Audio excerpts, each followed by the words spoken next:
WNTV. This is our end of the year edition. Can you imagine? 2022 has gone by so quickly, but it's been a wonderful year despite all of the challenges that we faced. And I am so glad that you all have been with us at least every Friday from 12 to 1 to just sort of do a recap of the news that we do here at the Washington Informer. Um, you know, next in a week or so, we're going to be looking at 2023, new shows, new all kinds of things that we hope to bring to you. But, I want to take a little bit of a look back because if you got a chance to read the Washington Informer this week, you saw that I, as well as Micha Green, our managing editor, were able to sort of provide for you what our thoughts and visions were for the new year. And I just want to share that with you in case you hadn't had a chance to read it. Of course, I talked a lot about, the dream of my father when he started the Washington Informer in 1964. And who would have believed that we are now in our 58th year and what my father often called a weekly, WEAKLY, has really become a publication that has not only survived but thrived for 58 years. And I owe it all to you all. Of course, we've had our moments, and it's been some tough roads that we've had to climb, but we've made it through because we believed that we needed to be here to be the vehicle that could document the change that was happening in DC, to amplify the voices who were a part of that change, to let you all see who the change makers were and are, and to inspire and motivate our broader community to participate in the positive movements for change here in our nation's capital.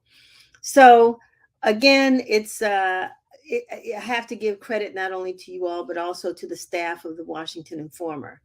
I am so thrilled to have been blessed with a dynamic team of what our new managing editor calls fearless storytellers, men and women, many from the DMV, right here in Washington, D.C., who understand what life is like or has been like for Washingtonians, and for those who are new to the city, to give some history and context to why we are so proud to call ourselves Washingtonians. And, in addition to that, I asked the question, who said millennials don't read newspapers? Well, while that may be partially true, what's really true is that since we started the Bridge, WI Bridge DC, the publication that is geared specifically for millennial readerships, well, our readership has grown in that area as well. And so, we've been able to test the concept, and it seems to be working. So we'll be seeing more from the Bridge in 2023. So we've got a lot we're planning to do. We're going to cover more stories. We're going to introduce video. We're going to expand our storytelling. We want to do more with our Win TV podcast. We hope to have more of you sharing your stories here, because we've talked about businesses in the community, nonprofits that are doing so much. Of course, our elected officials, we always like to have them on, from the ANC commissioner all the way to the mayor and members of Congress. That's always important to us, but we want you as our readers to participate in the sharing of news about our community, because it all starts from you. And we were really grateful this year to have two reporters, young, what do I call them? Fearless storytellers. They're a part of Report for America.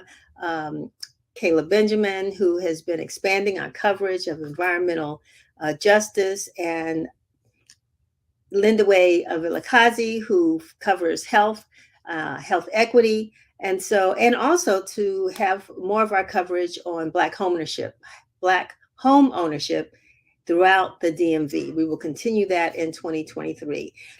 Hello, everyone. It is Micha Green, Washington Informer managing editor.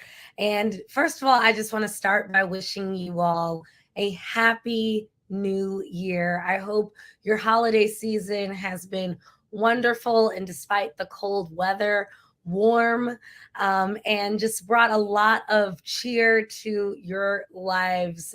But I want to also talk about some of our visions for 2023 and beyond here at the Washington Informer. I talked about my vision for 2023 in my column, Mimi's Musings, which is a column that I just introduced. And it's really sort of supposed to be go beyond myself, Micha Green, as an editor, journalist, and actress, Zoom instructor, and sort of go into my inner thoughts and how I see the world. I still sort of try to keep the journalism hat and all the other hats that I wear on in what I talk about, but it sort of gets deep into my worldview. And so, in this first iteration of Mimi's Musings, the year of 2023, a Jordan year for us all, I talk about the fact that I love 2023. I love the number 23, first of all. So the idea of 2023 is super exciting. I was born on August 23rd, and I talk about the fact that it's also the late, great Kobe Bryant's birthday. So shout out to Kobe Bryant and shout out to August 23rd. All my Lurgos out there, I see you. But I also want to say that the reason why 23 is so incredibly important to me and for my vision for the Washington Informer is that it is the number 23 is also known as the Jordan year. Turning 23 is called the Jordan year on social media. It's a trend that has sort of been a part of a social media trend for many, many years.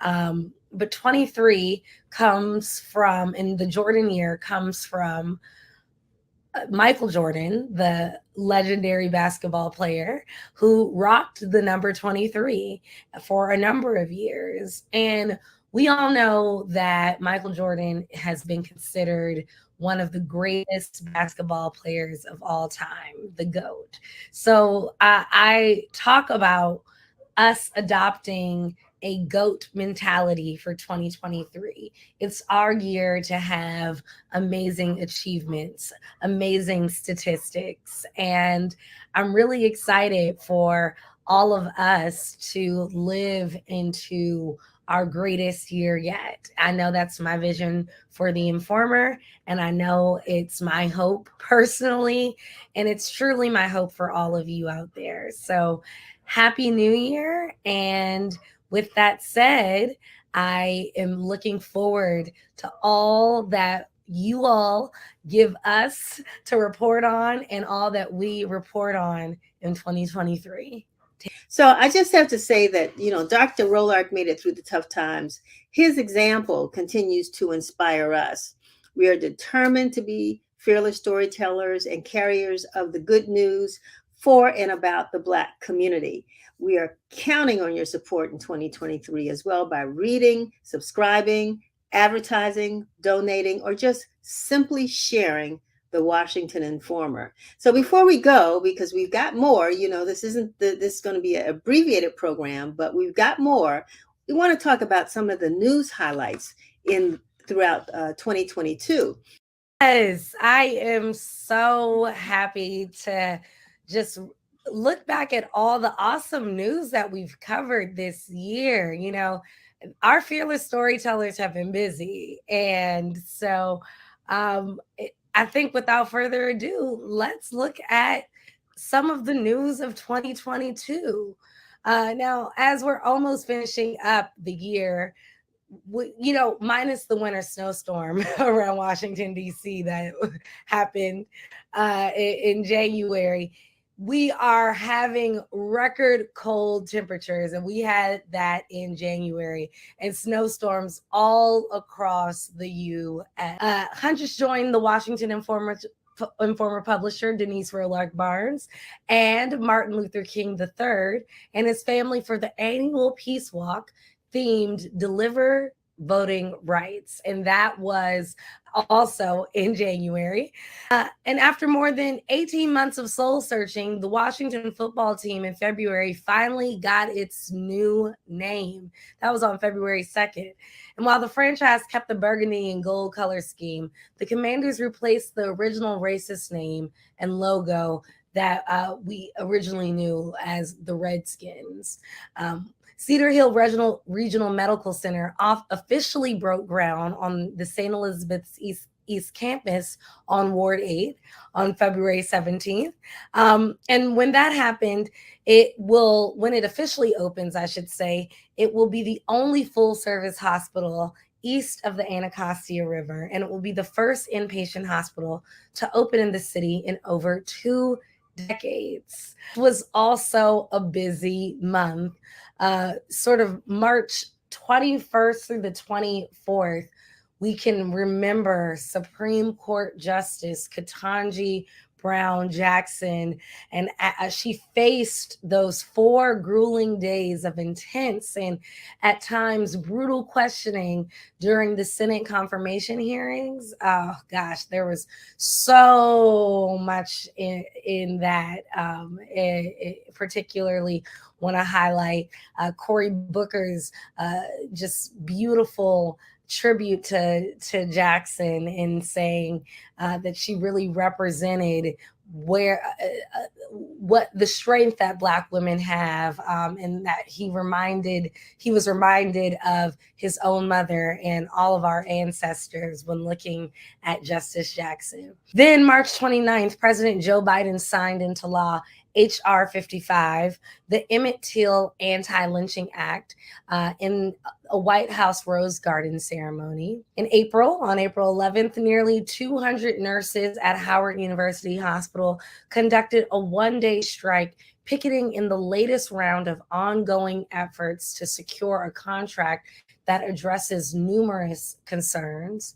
On April 18th, Ward 5 DC Council member, or at that time, Ward 5 Council member Kenya McDuffie, a candidate for District Attorney General at the time, fought against a ruling by the DC Board of Elections on April 18th, which concluded that he could not continue his campaign for the June 21st Democratic Party nomination because he lacked the credentials for the position based on the law. Now we know that Councilmember McDuffie will now be an at-large independent council member since all of that happened.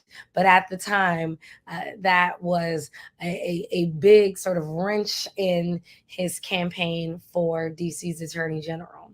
Moving on to May, New York gunman Peyton Gendron, who was 19 years old, killed 10 innocent Black lives in a Buffalo supermarket. We remember all those killed in Buffalo. And unfortunately, we had yet another mass shooting in May, 10 days later, on the 24th, when 18-year-old Salvador Ramos walked into the school campus and proceeded to kill 19 students and 2 teachers in Uvalde, Texas. And then on May 30th, the Lincoln Memorial reached its centennial celebration after its initial dedication on May 30th, 1922. So it was sort of a more positive ending in celebration after a really heavy May, particularly for the United States in coverage. I tell you, it's a lot of news, and not only local, but national news that we've been covering. You know, in June, on the 8th, the Department of Justice said it amassed more than 1,000 criminal charges and several convictions or guilty pleas for the January 21 insurrection. I mean, we are still learning more about what happened on that day, January 6th. In 2021. And so, yes, the convictions continue. There's some as late as this week. And so the Department of Justice, as well as the committee, the Congressional Committee, has been working really hard to bring justice to the American voters. June the 15th, thousands of people marched near the Washington Monument and the White House for the second March for Our Lives demonstration. And on January 24th, the Supreme Court ruled in the Dobbs versus Jackson Women's Health Organization case that the U.S. Constitution does not confer the right to citizens to have an abortion, an issue that is reverberating or has reverberated all the way through the midterm elections that took place in November. On July 1st, the minimum wage increase for district residents went from $16.10 from went to $16.10 from $15.50 as of July 1st. So I know that there are a lot of folks who are benefiting from that.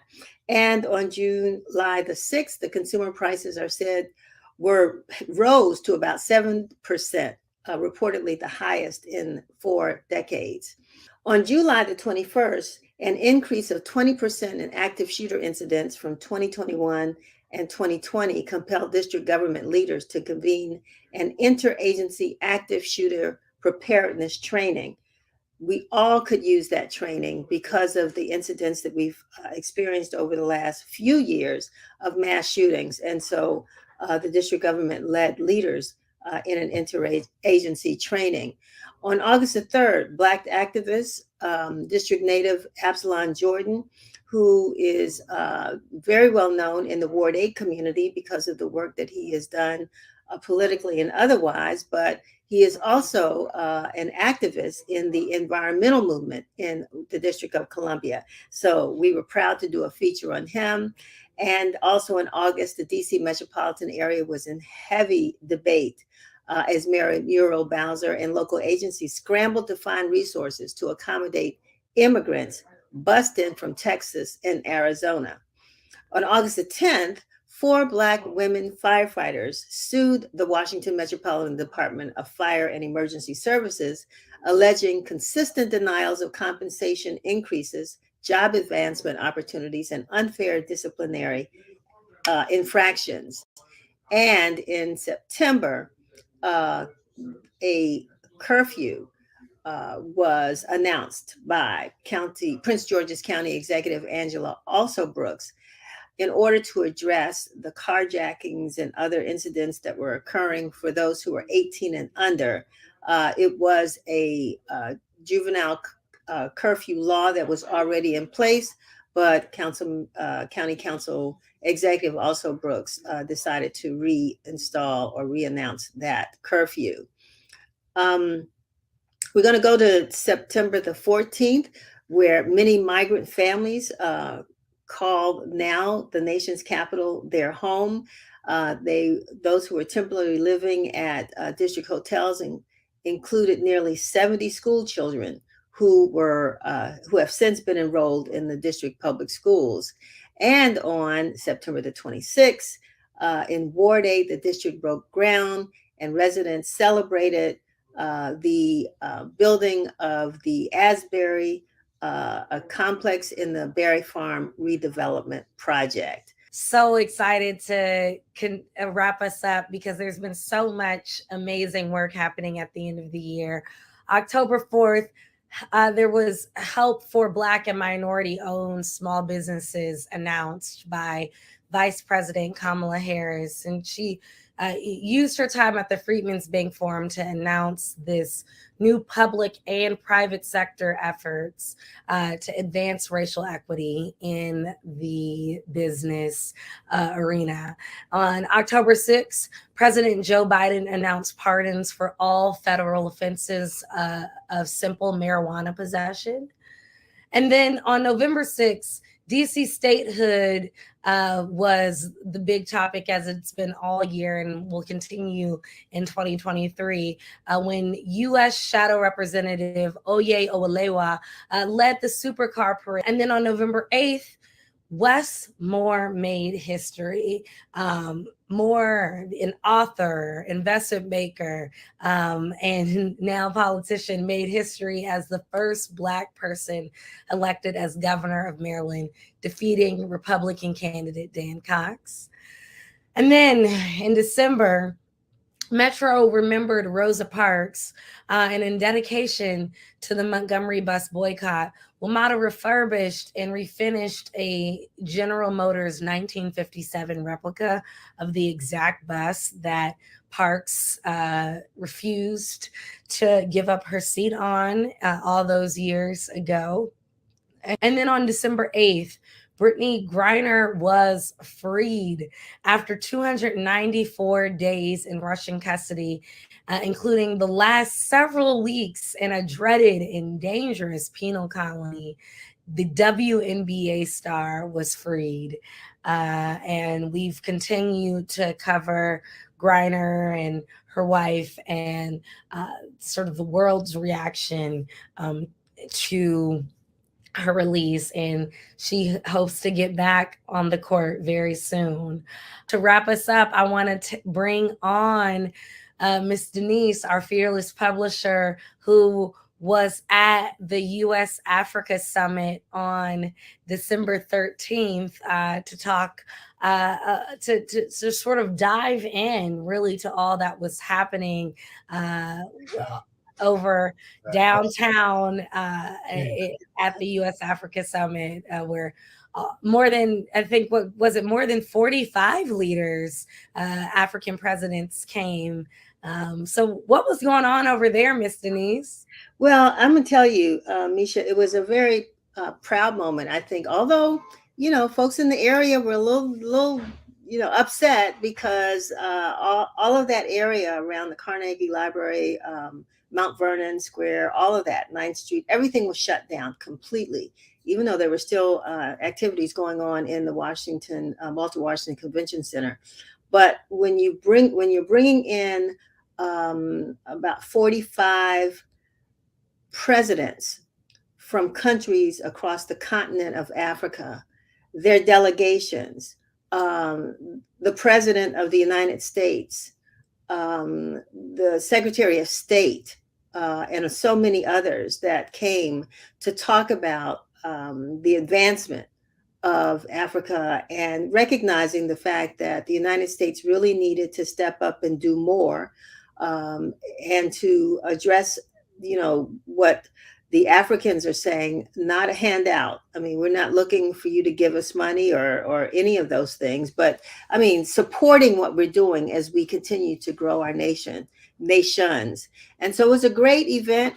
What thrilled me so much was to sit in that room with all of those African journalists, who are just hardworking, trying to get those stories told, doing their broadcasts and all of that. It was a beautiful experience in the newsroom. I think a really well done event. And the president has committed that he will be visiting the continent. He committed, I think, $55 or $50 million to support certain projects that are taking place on the continent. Many historic agreements were signed between the various countries and the United States. So it was the first time that this summit had been held since 2017. We know what our last former president thought about the continent of Africa, so we won't go into that. But it's important for these countries to meet with us. And if we don't advocate for this ourselves, a lot of people now are visiting the continent. They're finally seeing Africa as a place to go, to not only to do business, but to vacation, to go to school. And we've always had that, coming to the US. So all of that was part of the conversation. There's so much more. If folks read the Washington Informer, we've been covering the stories over the last couple of weeks. I think we have one more that we posted to the website. So it was a great event. It was a really wonderful and I think a successful event on all parts. It sounds amazing. I think it was so important that we were in the room, and I love that you talked about the fact that you got to interface with the other journalists from the continent of Africa. But as you said, in 2023 and beyond, we're going to have more of that coverage in the Washington Informer. So look out for it. We understand the importance of U.S. African relations, and we want to uplift that and emphasize some of the work that's being done. And I want to give a shout out to Sam Collins. Of course, Austin Cooper, Lafayette Barnes, but Sam Collins really did a fantastic job of getting in and covering the story and speaking with many of those leaders and parts of their entourage, to really dig deep into what is it that we're really hoping to accomplish we're attempting to accomplish at this conference. And again, like you said, we'll be hearing more of that over the next week or so. Yes. Well, with that said, I think it's been a good year, Miss Denise. And here's Micha, and I think one of this, I can't celebrate more than, or say it more than how grateful we are that you are now a leader of our team. I think you did, Sherry knows, you all know at Win TV, I love to show the actual newspaper, and this is our paper from 2022. If you haven't picked up a copy, make sure you do so. There are newsstands right now. Micha's hand is all over this, as well as the rest of the staff that pulled this together really well. And this is a keepsake.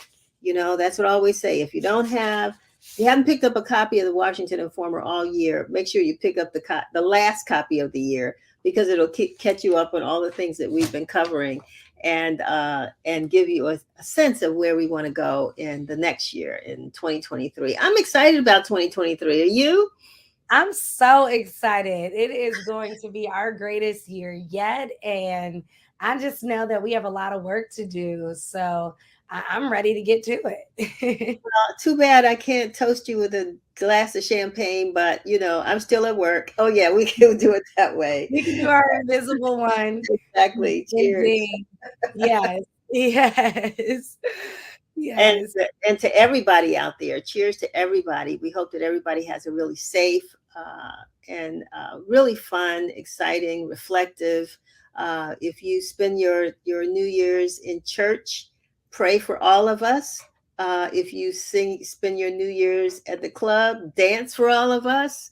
Whatever you do it for all of us. We are all in this thing together, which was Dr. Rolark's theme song for his show many years ago. So 2022, while it had lots of highs, it had many lows, and we lost quite a few people in 2022. So we don't want to leave the year without remembering those people who meant so much to us.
the hardest working groups of the Washington Informer is our staff of photographers.